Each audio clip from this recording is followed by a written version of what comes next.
This is the fourth Pimento event, I think, of the year. We're obviously the fourth weekly event of the year. We've been running dozens of events across the weeks. I always, those who haven't, for those that weren't on previous calls, please remember you, unless you have a question, in which case please use the chat box. We hope to be able to open up questions. What we'll probably do today is open up to questions in the first session, which will be from Dr. Sarah Jane Khalid. And then at the end, there should be 10 minutes left for us to have a proper old chinwag. As before, as I say, we'll record it so that you can watch at your leisure on YouTube and share it with people who have not been on today's call. I thought actually, given it's such a lovely sunny day today, that I'd avoid any negatives around the pandemic. Always do a little bit of an update at this point. But I think it's all good news, I think. I mean, insofar as, scientists are developing a booster jab to tackle COVID-19 variants. The health minister said yesterday, amid concerns around the Oxford AstraZeneca vaccine and the efficacy against the South African strain. And what we do know is the current vaccine provides very good protection against the dominant Kent variant, as they're now calling it. Secondly, the lockdown is having a very positive effect on the number of new cases, which have seen a significant decline over the last week. Yesterday, there was, in fact, the first and small decline in the number of daily hospital admissions. So what we're all doing collectively together is having an effect, so stay with it. Nearly 13 million people have now been vaccinated in the UK. I hope quite a few people on the call have too by now. And finally, England beat India in the first test. So there's everything to be helpful about, everything to be joyful for, and spring is on its way. However, the reality is that obviously people are finding life in lockdown particularly difficult. I guess the continued restrictions, particularly around travel and our ability to see our family and friends, those are all impacting on our resilience and our mental health. We first did a show on mental health, I think, right back at the start of the COVID pandemic, right? I think it was the second week of lockdown. And it's been our number one concern throughout the last 12 months with mortality issues to one side. And I think it continues to be a big issue, for all industries, but I think the communications industry, which thrives on the interaction and the ability to be able to actually communicate and spend time with our colleagues, I think has been particularly hit hard. And I'm also genuinely concerned, obviously, about our younger people. This morning, I saw a video on TikTok, which I'm not going to share with you now because there's a lot of effing and blinding on it, but it's actually very, very funny. I will put a link to it afterwards, and then you can decide whether you want to actually watch it in your leisure. But the guy on the call, on the TikTok, was basically talking about his feelings around the lockdown and how lockdown 1, 2, and 3 compare. And it kind of summed up for me for where we are at the moment. So today's session really focuses on resilience, your own personal resilience and your ability to develop more resilience, and importantly, how to develop resilience in your teams. And as ever, we've got two experts to share their thoughts with us. First off is Dr. Sarah Jane Khalid. She's a consultant psychologist, executive coach, and meditation teacher. She has over 19 years experience in the NHS, private and charity sectors. And her approaches are really drawn from a number of cognitive behavioral therapy, evidence-based research, as well as obviously compassion-focused therapy, coaching methodologies, and meditation in general. She specializes in relieving limited beliefs and narratives that drive negative loops of thinking, poor relationship patterns, unhelpful coping behaviors affecting both mental and physical health, and performance in general. Dr. Sarah Jane consults across a very broad range of different categories and works with individuals. And today she'll give us some insight to her work and give us some top tips on how we can build our own resilience and how ultimately through the development of resilience, we can actually lead a life that is in full and to its full potential. Michelle Morgan, I think, is probably pretty well known to everybody on today's call. She's a fellow Pimento member. She's an expert in mental health. She's a practitioner, campaigner, and a trainer. And her work with agencies and individuals builds both resilience and helps people identify colleagues, friends, and family who may be struggling with their own mental health. In short, she helps people to save lives. And she's got evidence of actually how that work has impacted on individuals and how they've been able to spot in colleagues the signs that people are going through anxiety and depression. She's an ambassador for Mental Health First Aid England and founder of social enterprise PJoys. That's Pajamas with Purpose. So, two very well qualified individuals who are going to help us and help our teams this morning. As ever, we come here with an open mind and the opportunity to learn, and I'd like to thank them both in advance. I'm going to hand over to Sarah Jane first of all, and spotlight her for everyone, and allow her to take the floor. And I believe you want to share some slides. Yeah, thank you, Stephen, for your lovely introduction. Hello all. Let me just get this up. It's an honour to be here today and talk to you about a topic that is close to my heart, and I'll be talking to you a bit about my own personal experiences when it comes to resilience.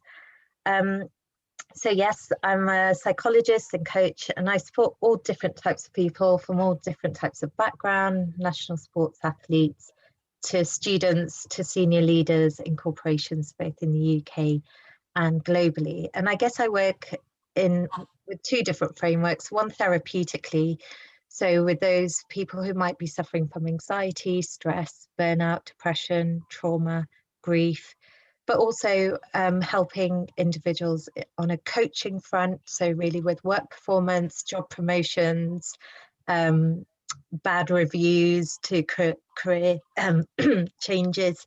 And I guess also really understanding what your purpose might be and your value set.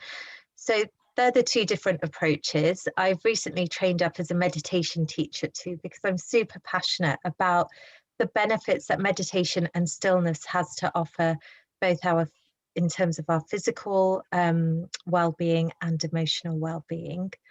So let me tell you a bit about my background. I studied psychology as an undergraduate, and at that time I was going probably through my biggest heartbreak, and also I was a carer for my mother who had multiple physical health problems. We know sadly that adversities manifest in all shapes and sizes for everyone. So things like bereavement, acrimonious divorces, house shares, work issues, diagnosis of chronic health problems such as heart disease, diabetes, or chronic back pain. I mean, these are all to name a few, but I guess at the moment we find ourselves amidst a global adversity, and that's this pandemic. So the topic that I've chosen to speak with you today is that of resilience. Let me first help you understand what that term resilience means. I guess it really means the ability to bounce back or recover from any challenges you've gone through or any emotional pain. So it's like you're on track and then something throws you off and then you get back on track, and that in a nutshell is resilience.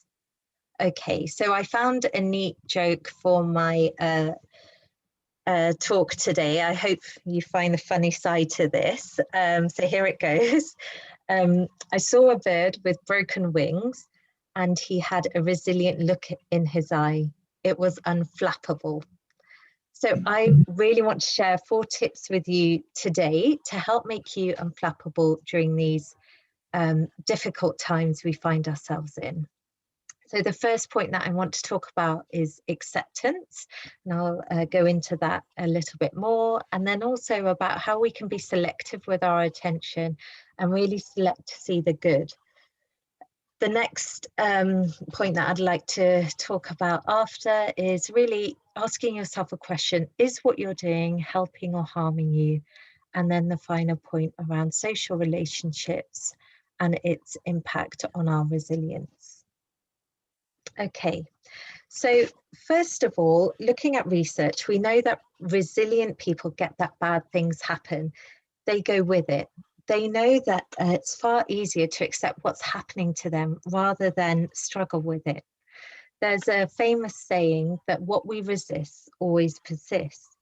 By being able to acknowledge the adversities or struggles is a part of human existence, and it really keeps you in good stead when life throws you lemons. You may be a person or might know of a person who might say, oh, I really don't want to upset so-and-so. But the reality is we can't live a life that's plain sailing, really happy and shiny, where we don't upset anyone or feel any bad things. That's not being human.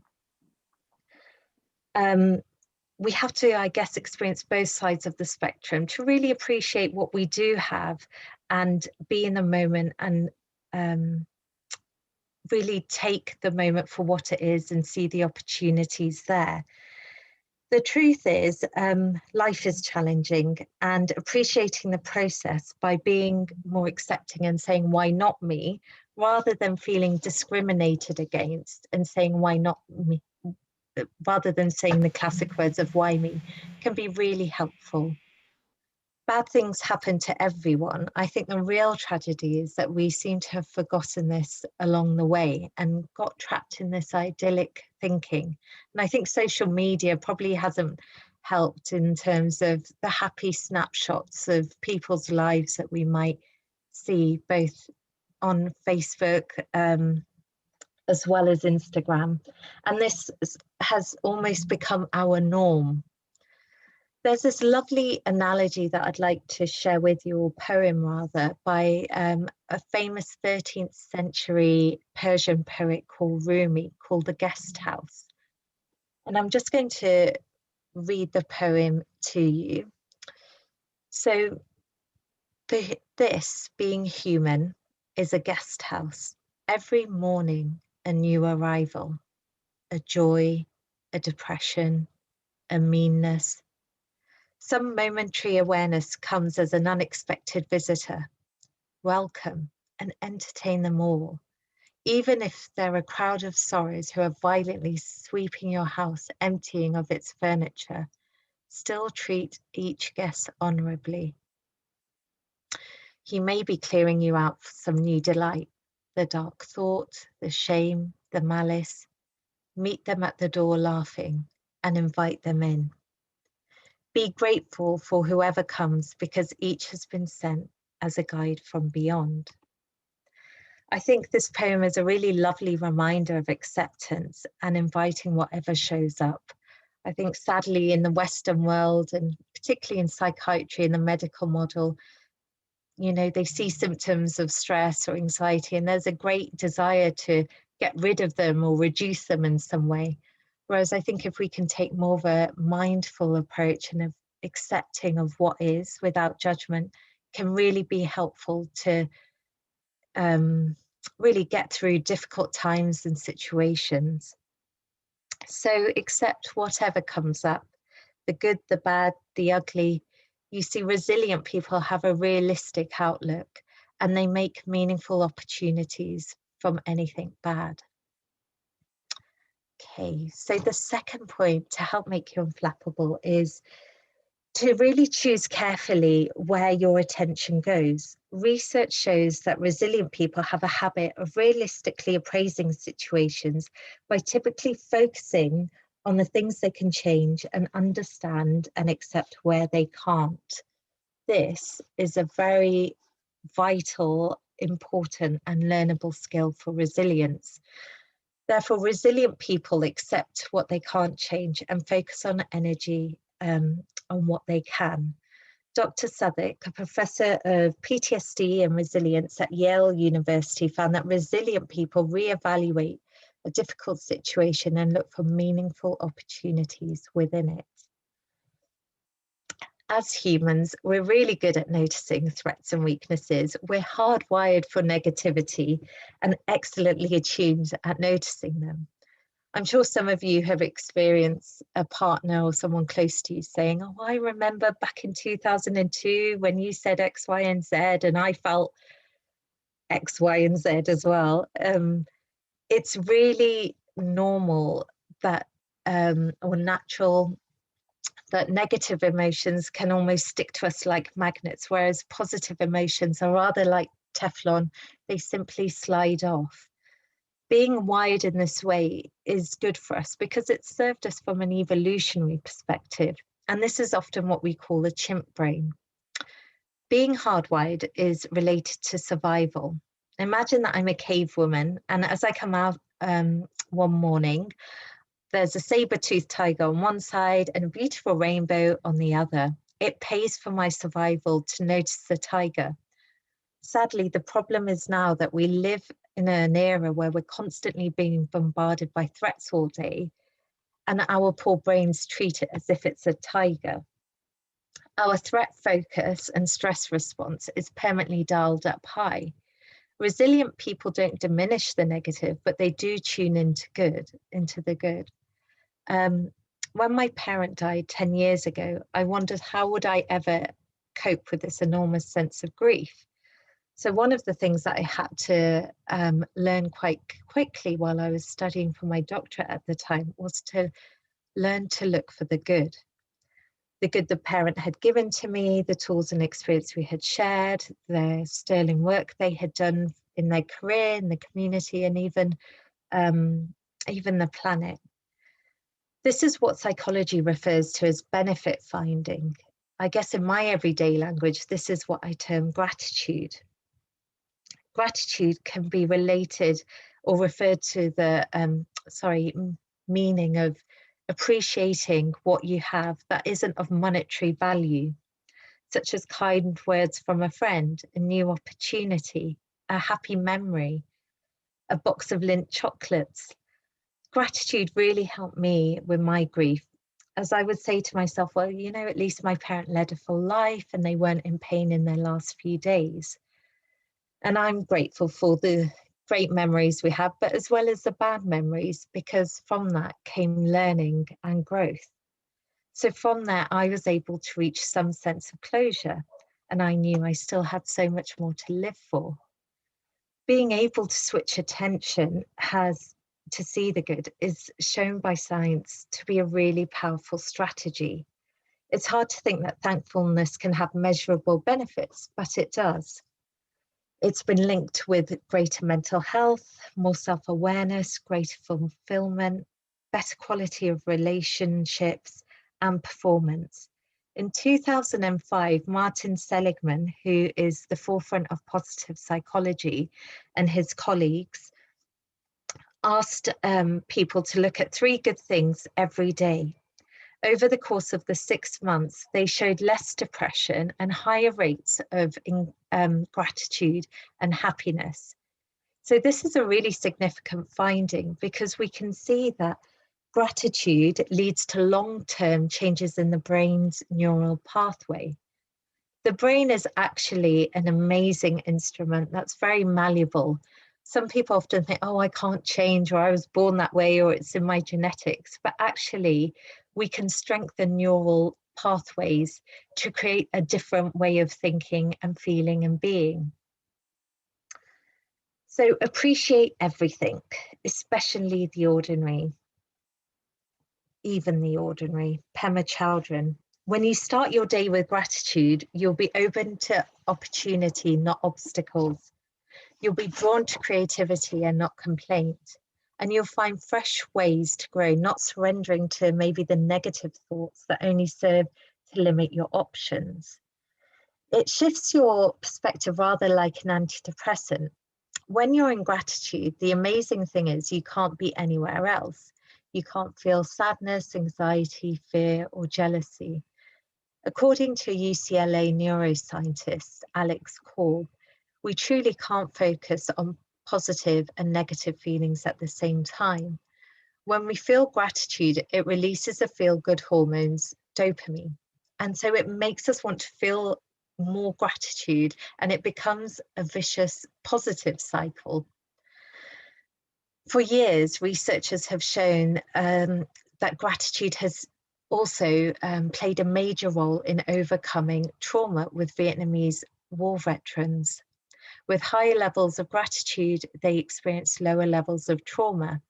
It also has benefits for the physical body, such as reducing inflammation. Dr. Swami of Duke's University has said that if thankfulness were a drug, it would be the world's best-selling product with a health maintenance indication for every major organ system.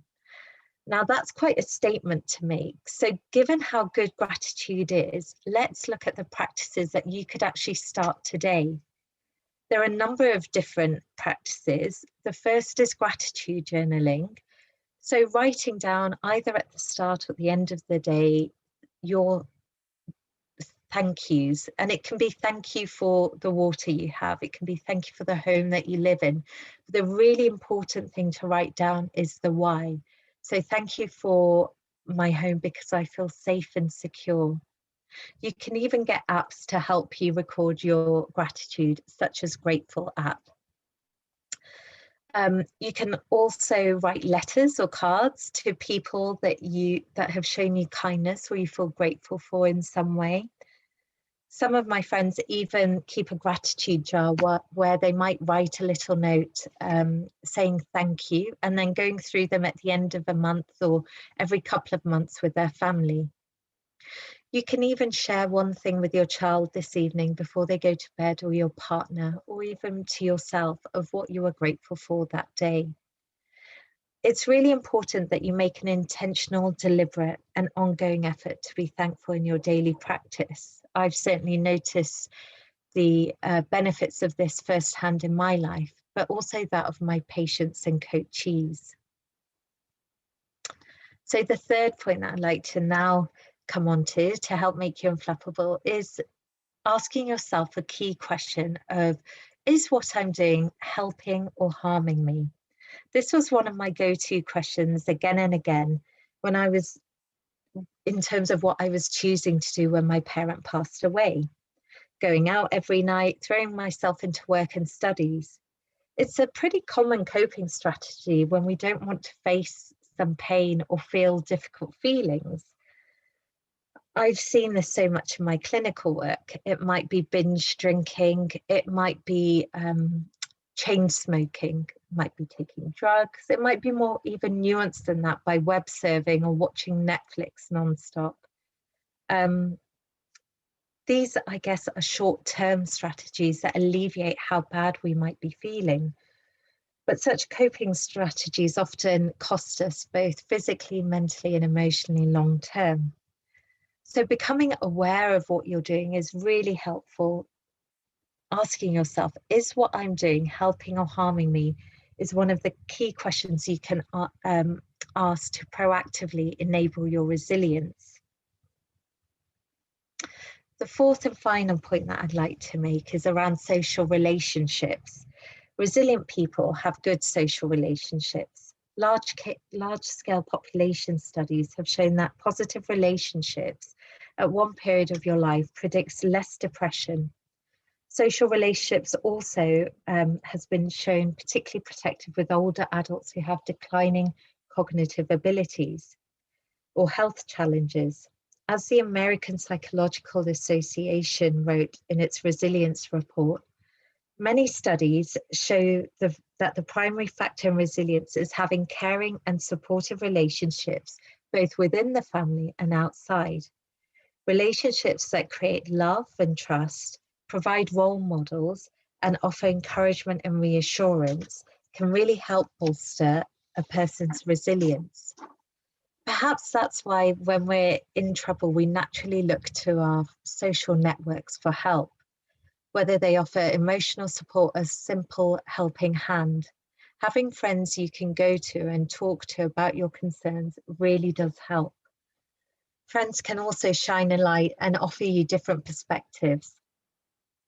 And that can be quite freeing when you're feeling a certain way about a situation. Research has also found that speaking to friends enables you to help solve problems successfully. I guess that's why they say a problem shared is a problem halved.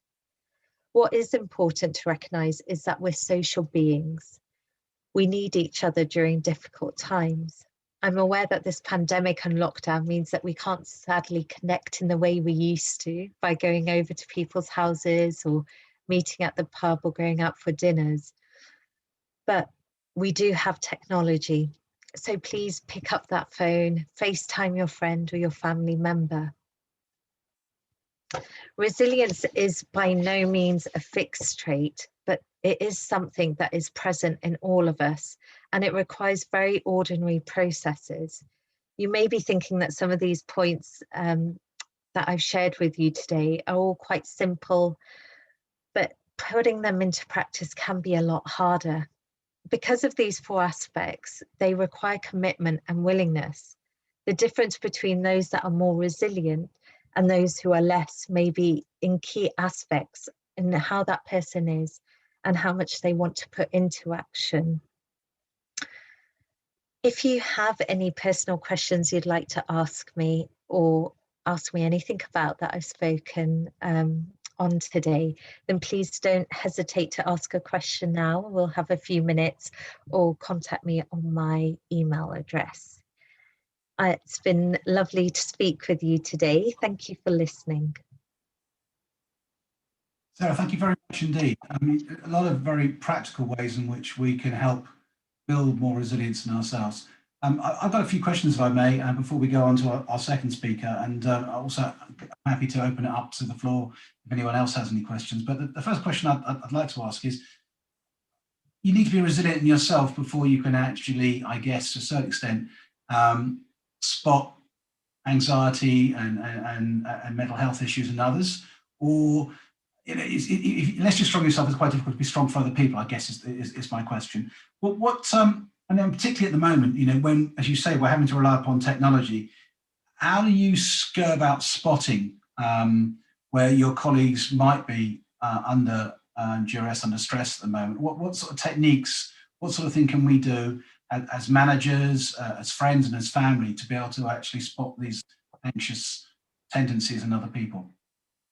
Yeah, I mean, you might notice changes in colleagues' behaviours, or I don't know whether you have weekly check-ins with your managers or line managers, but just asking how are people coping.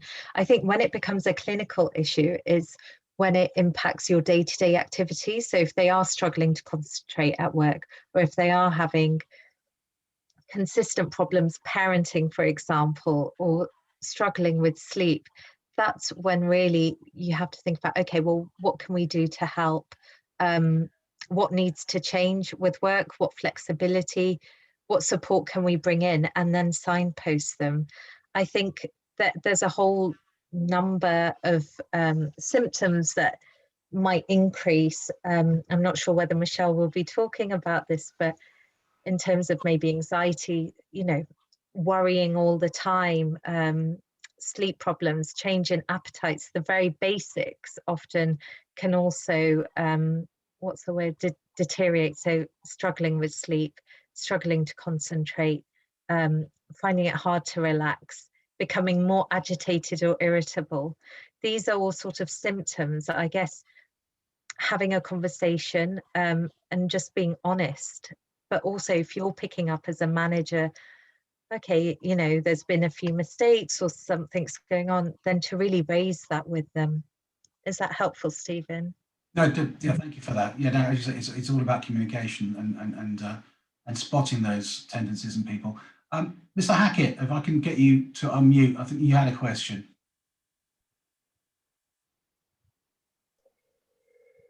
Hey there, Stephen. Good morning. It's Sarah Jane. Good morning. Thank you very much for your time today.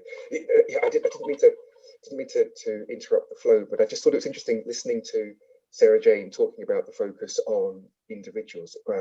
We were in a session earlier on this morning with some of the members from the CIPD, and someone just happened to remark that they've noticed in the US that the most headhunted for role currently at C-suite level amongst US corporations is what's now being called Chief Wellbeing Officer, and that's an increasing recognition of well-being not being about fruit at the end of the desk and soft spaces, etc., etc., etc. Particularly whilst we're going to carry on in a mix of remote working and office, but this notion of what does strategic employee well-being look like, and there's no question that the kind of things that Sarah Jane was talking about is going to apply, I think, increasingly to younger members of the workforce who perhaps haven't had, understandably, the life experiences to manage the sorts of pressures that aren't going to go away for a good while yet. That was all.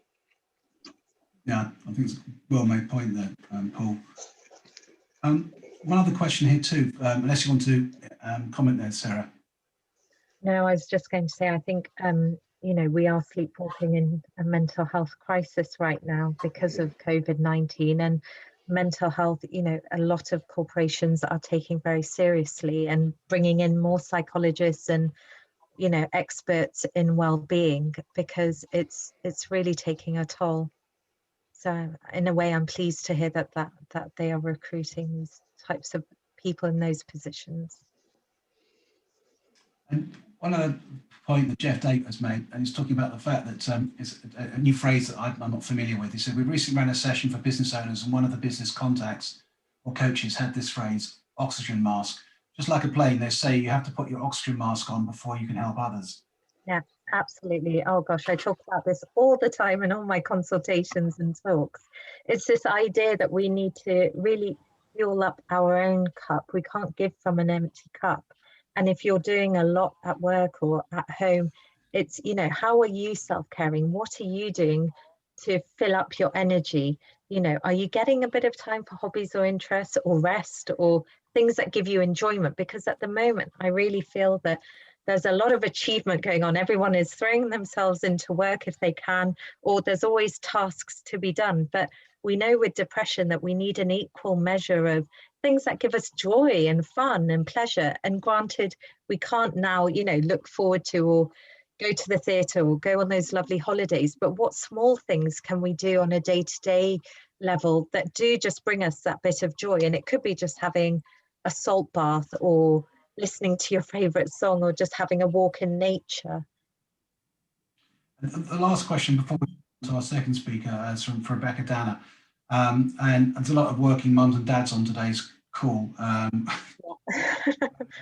had a little son there with her, and I think it's particularly difficult at the moment. I think if you have got young children, trying to, that whole work-life balance is challenging. Is there anything specific you would suggest for children to help build their resilience? I think actually, I probably haven't spoken so much about it, but taking a calming breath, doing mindfulness. I think Headspace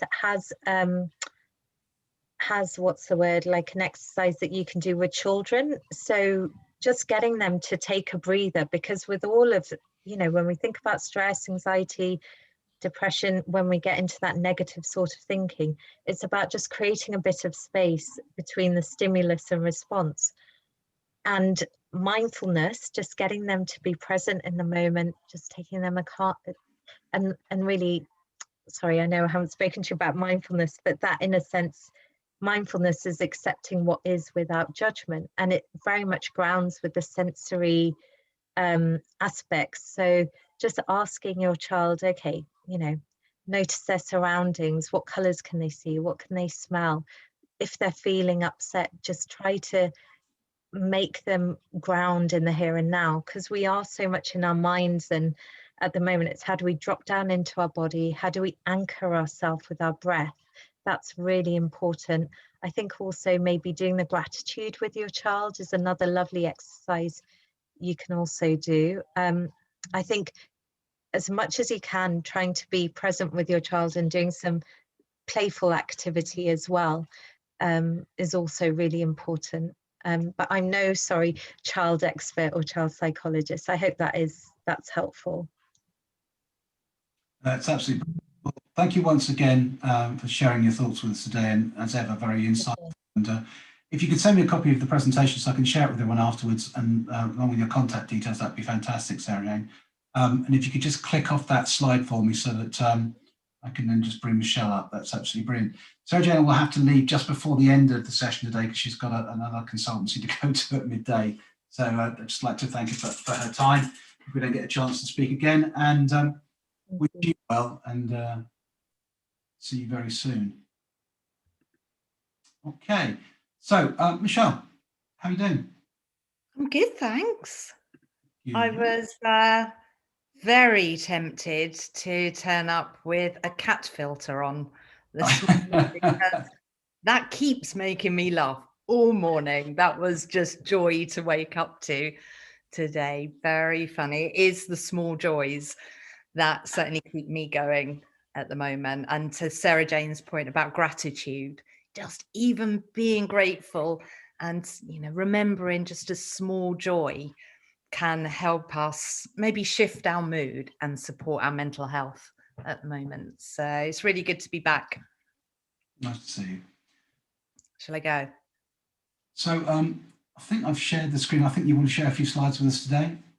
Yeah, I'll dip in and out of them, but just mindful of time. And I always want to jam pack this. I had a slight panic a moment ago where I started overthinking my presentation and thinking, oh my God, it's really similar to Sarah Jane's. But actually, I'm going to reframe it and say it's really aligned and complementary to Sarah Jane's. And I think there will be similarities, but maybe I'll use a bit of different language, and this is a really important topic right now. So I think at the double whammy of us, I hope will mean that we are impactful and really get some of these things to land for you. First off, how are you all?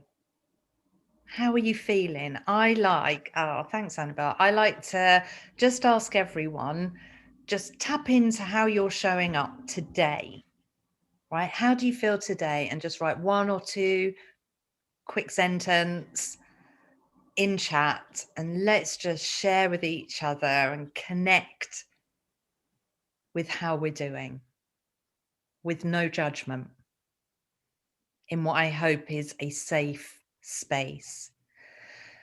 Pretty good. Today's a surviving day. Optimistic, agree. The sun being out really helped me as well. Tired. So many people so tired at the moment. Good today, better as the week goes on, much better than yesterday. Groundhog Day. Or the other night, about 4 nights ago, I think I wailed out loud, boring! I was just overcome with how bored I was with all of this. And actually, I have coped pretty well with all of this as well. So, it's impacting us all in different ways on different days, and that's okay. And the ups and downs of life are going to be just even more heightened at the moment. So, with whatever you're feeling today, you're not alone. And talking about it is just so important. So thank you all for sharing that. So I'm going to pop into a PowerPoint. Can you see a picture of me? Kind of here. Slightly weird. So this is me, and many of us have met before, and I am going to cover some things that I've presented before, but I'll rattle through those things quite quickly. So you're very welcome to take screen grabs. I'm going to show some frameworks. I'm not going to go in depth with those, but I am going to present to you in more depth a kind of a newer framework that I've added to the portfolio that has definitely been shaped by my own experience of burnout, breakdown, clinical depression, anxiety. But, looking at how I look after my mental health and well-being, because when I was sharing my story, I get asked that question a lot. And so I thought, well, what is it that I do? So I'm going to share that with you. And again, it's a work in progress. So feedback welcomed, and use it as is good for you.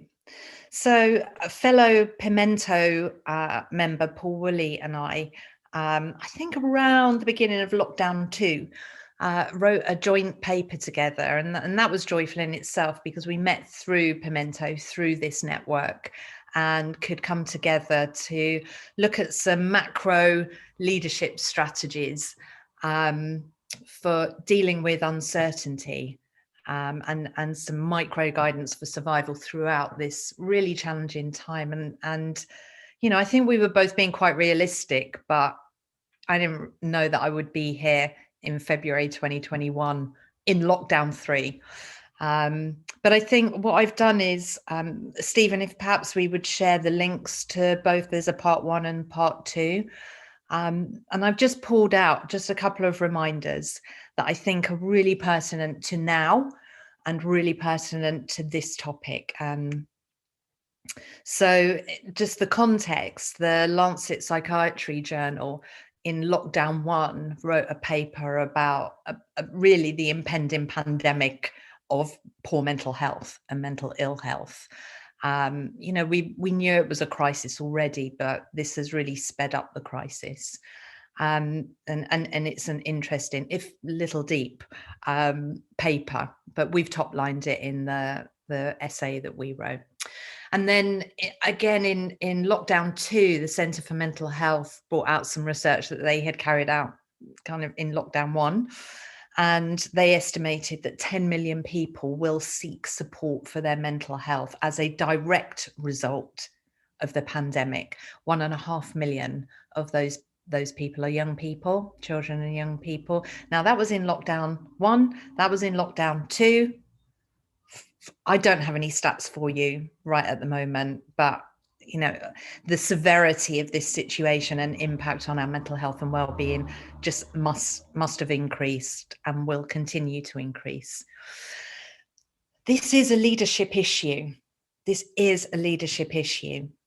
But remember, leadership is within us all. It can come from us all. But in business, this is a leadership issue. And it's, if you embrace it, then it is filled with business benefits. So looking at successful leaders, Paul and I pulled out some kind of top line thoughts. And I think some of these complement what Sarah Jane was pulling out. You know, they embrace the things that they can't control. We can't control everything, and especially at the moment. And if you can kind of go with that instead of kind of just trying to work out all the things that you control that you can't, then there is a freedom that comes with that. Similarly, they don't seek perfection, that analysis paralysis and getting stuck in making something perfect. Well, look, the world is changing so rapidly at the moment.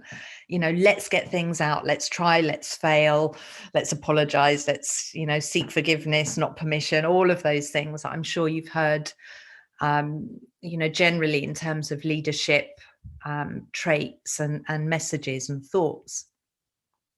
They stop and breathe. I too became a mindfulness instructor during lockdown 1 and 2, and mindfulness, meditation, just stopping and breathing, however you want to call it, whatever you feel most comfortable with, physically and mentally is massively beneficial to you, even if that's just hiding in the loo for 2 minutes and breathing. And leaders and resilience and dynamic and innovation is about welcoming diversity and difference as well. And that can feel awkward and uncomfortable sometimes and maybe a bit scary. But you know, embracing diversity and difference can be a real bonus when it comes to strong and inspiring leadership. And also leaders know when to trust their gut, their intuition, that gut instinct, that little niggle. Go with it. Go with it. So they were just a couple of thoughts from there. I'm just going to do a quick. Stephen, can you tell me what the time is? Sorry, I haven't got my. 15 minutes. Okay, cool. So just a reminder, what is mental health? And it's many things, and usually it'd be nice to do a big discussion, but you know, you'll know some of these points, but in mental health first aid training, for example, kind of this is the overview of how we would start to describe mental health. It's part of your overall health, that mental health and physical health, in my view, and many other people's view, are inextricably linked. One supports the other, one affects the other, impacts the other, and vice versa. But it's about how we feel and think and behave as a result of how we feel and think and the things that have and haven't happened to us in our own journey and story. It's about how we cope with the ups and downs of everyday life. And so imagine how many ups and downs there are, you know, extra at the moment in the last 12 months. It's about how we feel about ourselves and our lives and how we see our futures, how we view ourselves.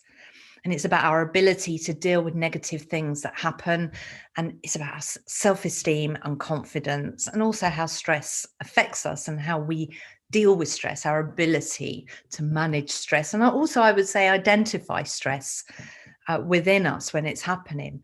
And you know, the message is we all have mental health. We all have mental health. How's yours today? How will it be this time next year? None of us knows.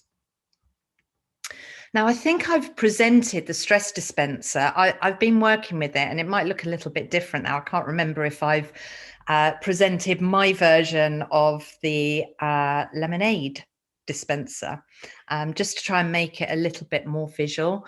And so, you know, if you imagine one of those nice kind of punch or lemonade dispensers where you can like hold lots of drink, and you know, it might be a nice party. You remember when like people used to gather together, that was, you know, in the olden times. Hopefully they will be back.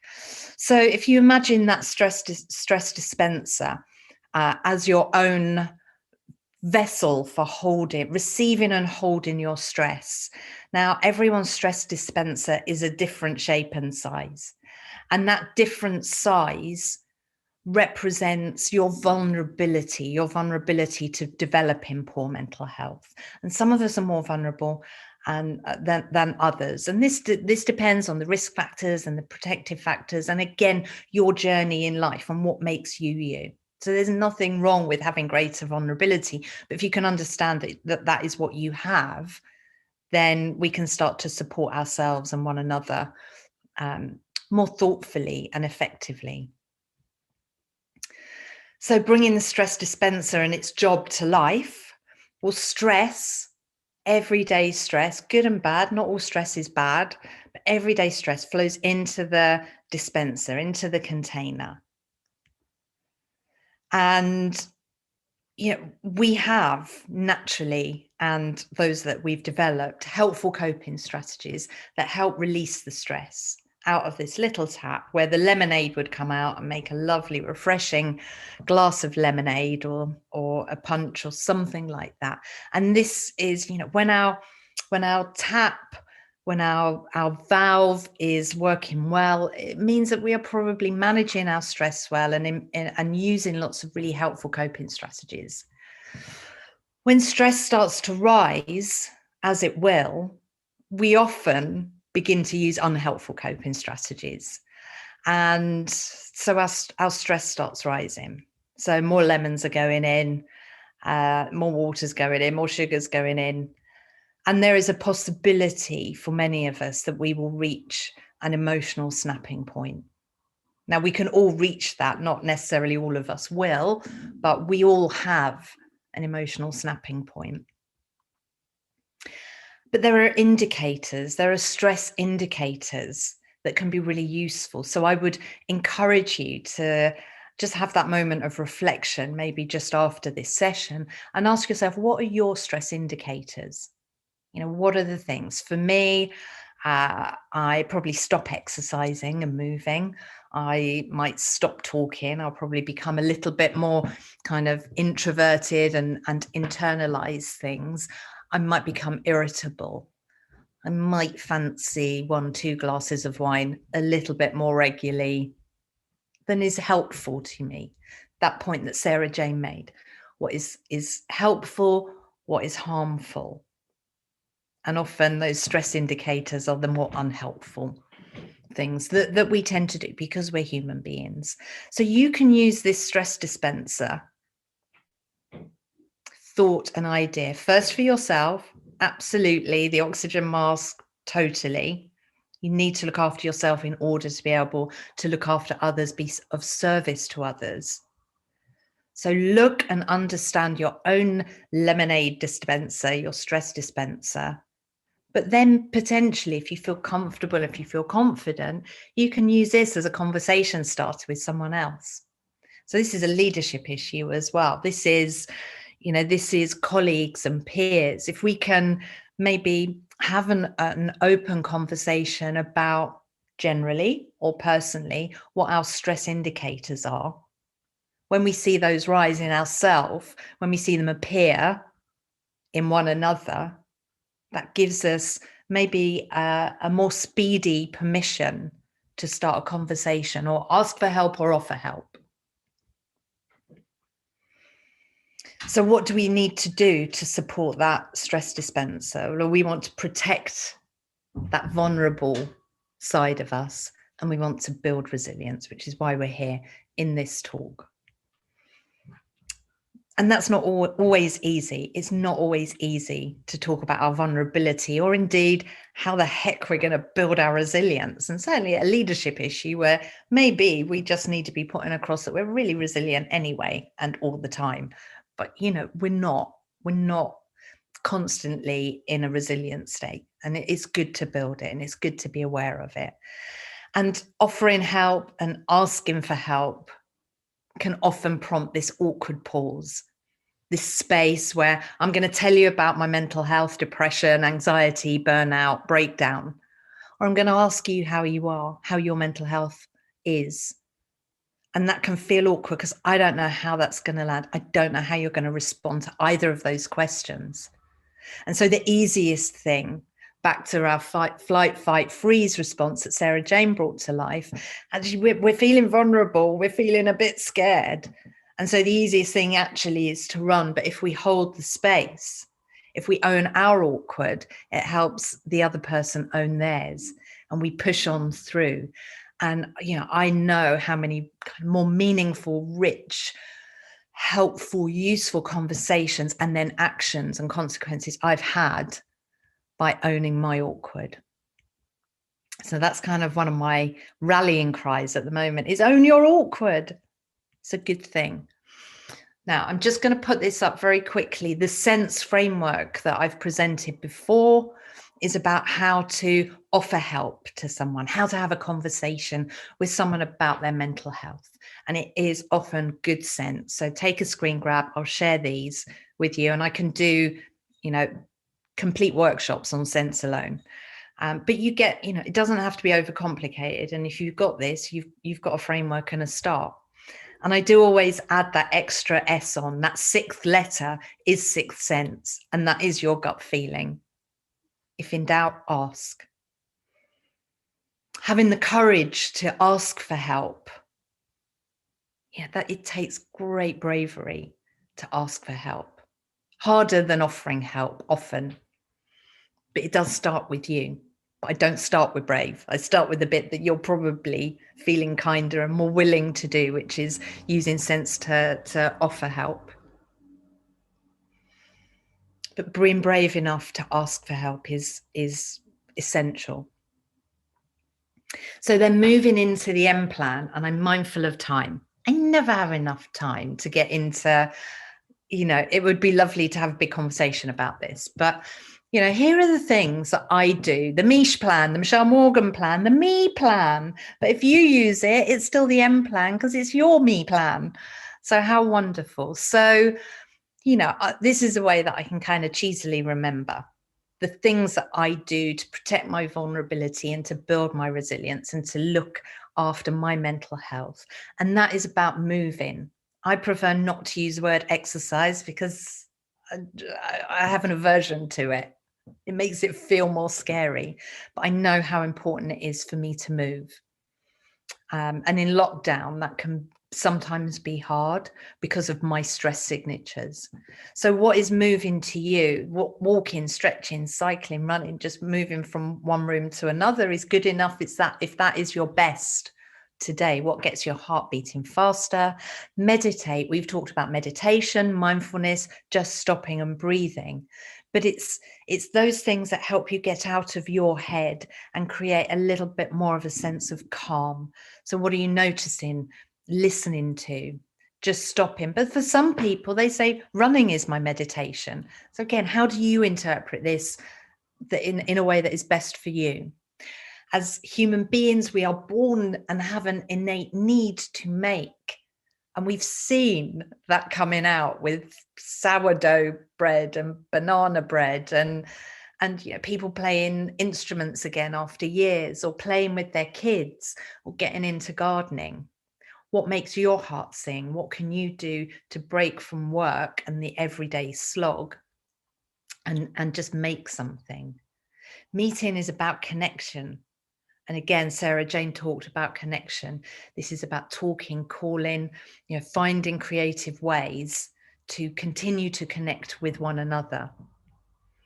And meaning is about purpose, and we can put kindness into here, and we can put gratitude into this sense of meaning. You might get meaning through your work. You might be volunteering. It doesn't have to be ginormous. You know, what could you do today to put some meaning into your life? Call in someone that you haven't called just to ask if they're okay. That is good enough. And then finally, mindset. You know, this is about the discipline and how you can coach yourself to embrace these other M's. Sometimes we need frameworks, we need encouragement. This is about your attitudes, beliefs, and values, and they can shift. What's your view on life and the world? And you know, how can you embrace some techniques that support a positive mindset in order to do all of these other things? Because it's not always easy. I'm not saying the M plan is easy. So when you put yourself at the heart of the M plan, you then have a greater capacity to support others. So finally, let's be awkward together. And yeah, I'd love your feedback, and I love you to build out from some of these ideas. What works, what doesn't work, but I promise you that overall talking works. Michelle, as always, I get so much inspiration from hearing you speak, and it was great to have you both talking today. And I felt that there was as you say, a lot of symmetry between what you were saying and what Sarah Jane was saying. But for me, the takeouts were slightly different. Insofar as I think I really do relate to the point you make about the fact that actually as managers, you have a responsibility to be resilient. And even though sometimes you don't feel it, you have to put that brave face on. And we were talking about comics, certainly stand-up comics, before we started the event this morning, and how actually it's interesting that so many comedians actually are the very same beings that actually do suffer when it comes to anxiety and depression. Yet to the outside world, they're funny, they're well balanced, they're intriguing and entertaining, but inside, they don't feel great. And I'm sure that all of us at some point in our life, we've been through similar moments of reflection, and this whole pandemic has tested everyone. I don't think there can be even the sanest, strongest character, whatever their resilience is like, I think can feel tested by this whole experience. And then when you obviously don't have, as we did at the end of lockdown 1, the summer to look forward to, and sense at the moment, obviously we're not sure when we're going to be able to actually start to see each other again, start to go to the pubs, go to the restaurants, start to get out from within our homes. It's particularly difficult at the moment. Are there immediate techniques you can think of that we can employ in lockdown 3 that can help us through to that? Because I for one, I've stopped watching the news. The only time I watch the news is frankly before I come on to do this event each week to find out what the latest is on the COVID situation. But wherever possible, I'm just trying to kind of blank out news bulletins. Yeah, is that question to me or question to you, really? Yeah.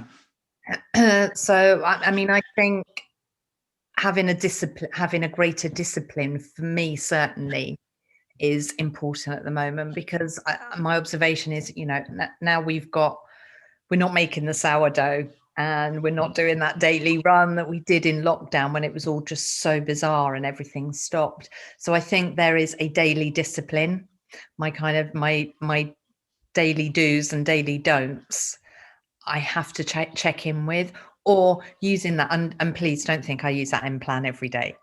Yeah, I should use it every day. But it's kind of just always there at the back of my mind. It's saying, what do I need today?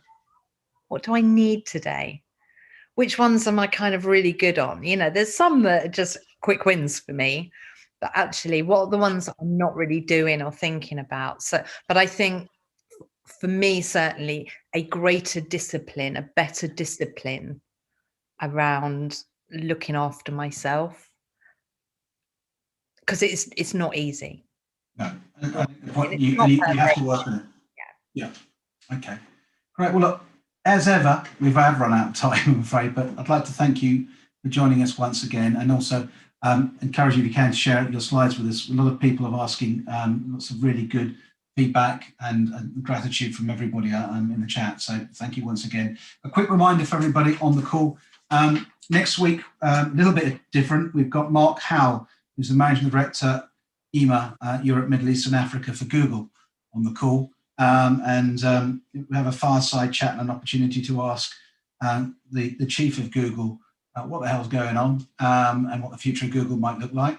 So that'll be quite fun. And then closer to home on Thursday and tomorrow night, 5 p.m, we have one of our regular 5 p.m. clubs. This time it's hosted by Byrne. If you haven't already registered, please do so. It's open to members and guests.